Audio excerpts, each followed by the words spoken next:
You are sitting with something you need to do, and you are not doing it. The task is open in front of you, maybe on a screen, maybe in a pile on your desk, maybe just in your mind, and you are looking at it, or near it, or thinking about it, but you are not touching it. You have been not touching it for a while now. You told yourself you would start an hour ago, or this morning, or yesterday, and now it is later and you are still here, still not starting, and the space between you and the thing feels wider than it did before. You know this feeling. The weight of something undone. Not the task itself, but the fact that you are avoiding it. The avoidance has its own texture now, its own presence. It sits heavier than the work would. You can feel it in your shoulders, in the tightness behind your eyes, in the way you keep refreshing the same 3 websites without reading anything. You are waiting for the right moment, or the right mood, or the right amount of pressure. But none of these arrive in a form that moves you. So you stay where you are, suspended in the space before beginning, and the task remains untouched. There is a specific kind of tension that lives in this space. It is not the tension of being too busy. It is not the tension of having too much to do.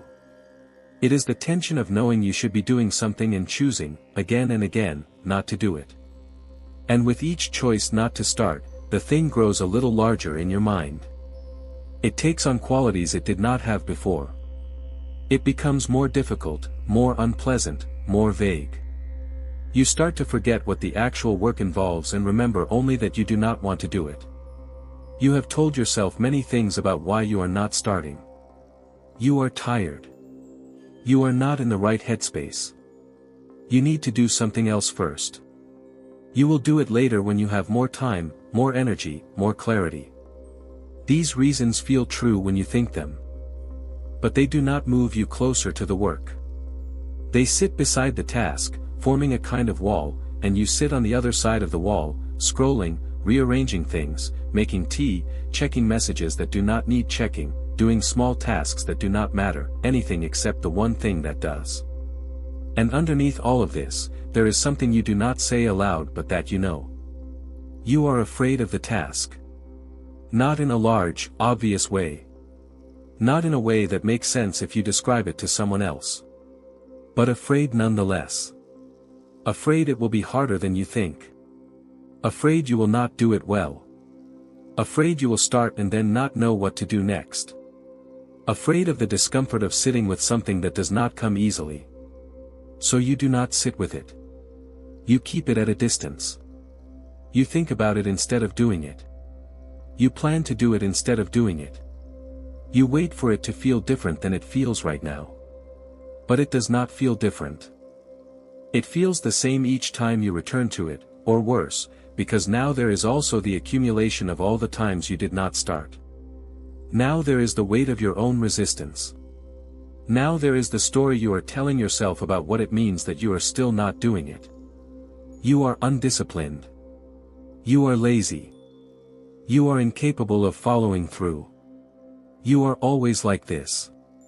The task becomes tangled with these thoughts, and the thoughts become tangled with the task, and soon it is hard to tell which one you are avoiding. You have tried to force yourself to start. You have set deadlines. You have made plans. You have cleared your schedule, closed all the tabs, turned off your phone, sat down with the intention of working, and then found yourself, minutes later, doing something else. The force does not work.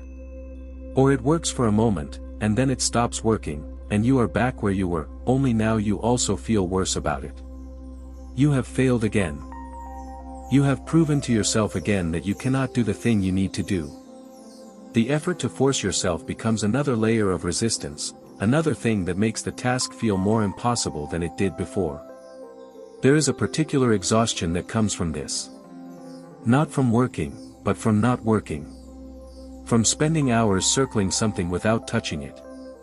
From holding the intention to do something while doing everything except that. From fighting with yourself. Your mind is busy even when your hands are not. You are thinking about the task, worrying about the task, planning to do the task, feeling guilty about not doing the task, and all of this takes energy, more energy than the task itself would likely take if you just did it. But you do not just do it. You stay in the space before doing it, and the space becomes more and more uncomfortable, but still not uncomfortable enough to move you out of it. You notice other people do not seem to have this problem. Or they do not have it as badly, or they have it and do not talk about it. They start things when they need to start them. They sit down and work. They do not agonize over beginning.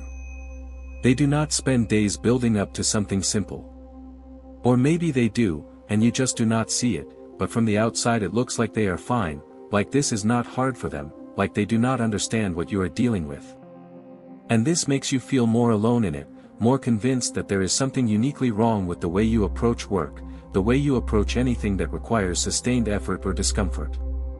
You have read advice about procrastination. You have read about breaking tasks into smaller steps, about setting timers, about rewards and consequences, about motivation and discipline and willpower. Some of it makes sense. Some of it you have tried. But none of it changes the basic fact that when you sit down to do the thing, you do not want to do the thing. And no amount of breaking it into smaller pieces or promising yourself something afterward makes the not wanting go away. The advice tells you what to do, but it does not change how it feels to do it. And the feeling is the problem. The feeling is why you are not starting. What you are doing when you procrastinate is not nothing. You are not being lazy in the way you accuse yourself of being lazy. You are working very hard at something. You are working at not feeling what it would feel like to do the task. You are working at keeping yourself in a state where you do not have to face the discomfort of beginning, of being confused, of not knowing, of doing something badly, of being uncertain. Procrastination is not the absence of effort. It is effort directed away from the thing itself and toward the avoidance of the thing. It is a kind of constant, low-level striving to stay exactly where you are.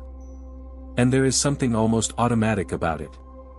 You do not decide, each moment, to avoid the task. You simply find yourself avoiding it. You find yourself opening another tab, starting another small task, getting up to do something that suddenly feels urgent even though it was not urgent 5 minutes ago. The avoidance has a momentum of its own. It carries you along. You are moving, always moving, but the movement is circular. You are busy, but the busyness keeps you away from the work. And underneath the busyness, the task sits, unchanged, waiting, growing heavier with each hour you do not touch it. You think about what would happen if you just started. If you sat down and put your hands on the work and did the first thing, whatever the first thing is. You imagine this sometimes. You imagine yourself beginning, moving through the task, finishing it, feeling the relief of having it done. This image is clear in your mind. It is so clear that it almost feels like you have done it. But you have not done it. You have only imagined doing it. And imagining feels safer than doing because in the imagining you do not have to encounter the actual difficulty, the actual discomfort, the actual moments where you do not know what to do next. There is a question underneath all of this that you do not often ask directly. The question is not why you are procrastinating. The question is what you are trying to force when you try to make yourself start. You are trying to force yourself into a state of readiness that does not exist.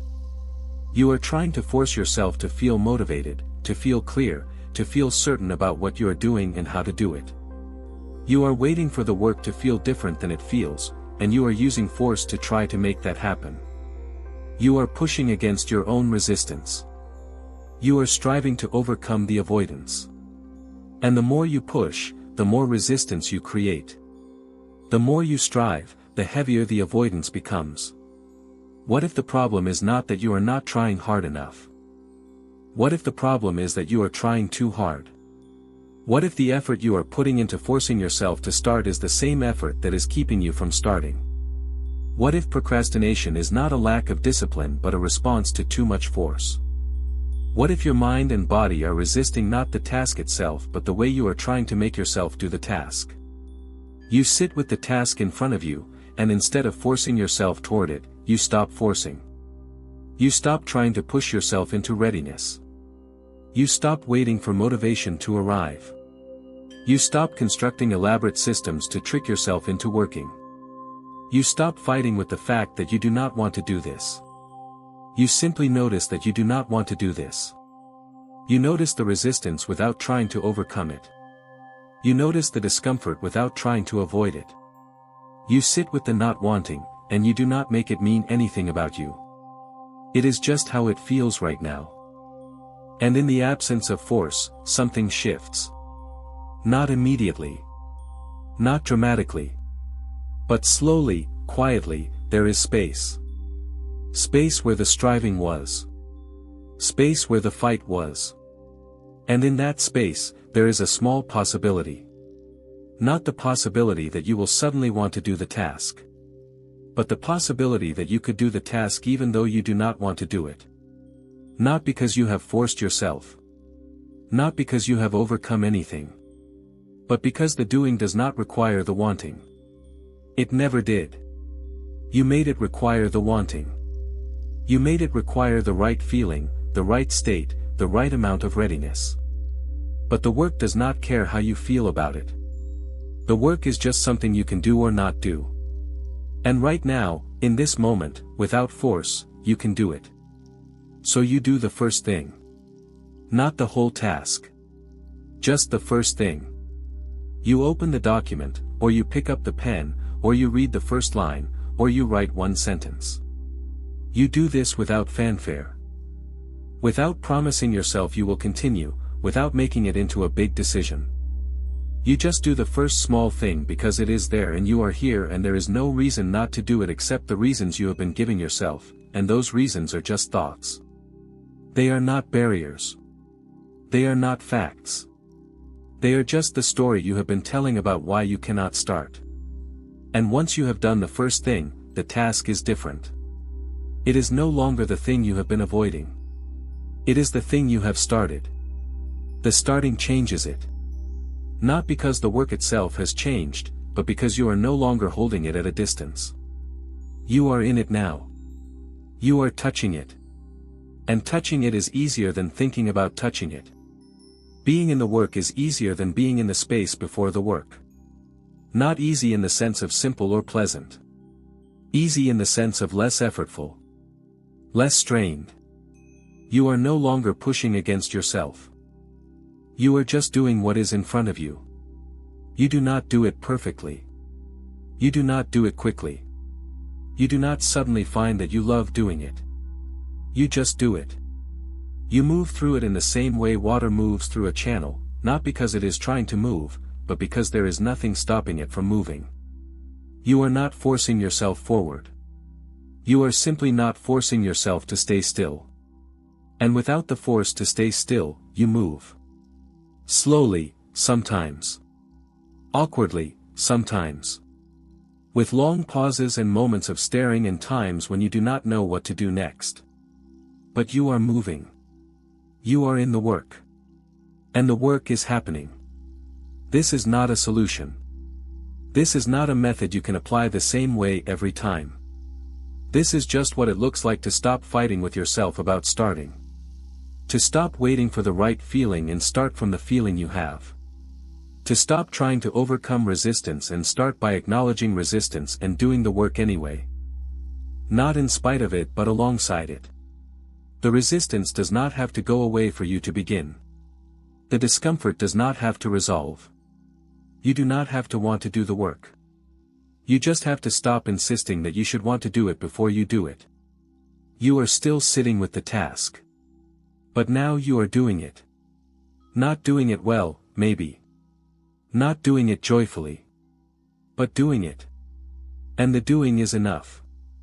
It does not have to be more than that. It does not have to feel good.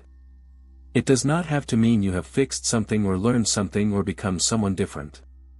It is just this. This moment. This sentence. This step. And then the next one. Not because you have found some new reserve of motivation. Not because you have overcome procrastination forever.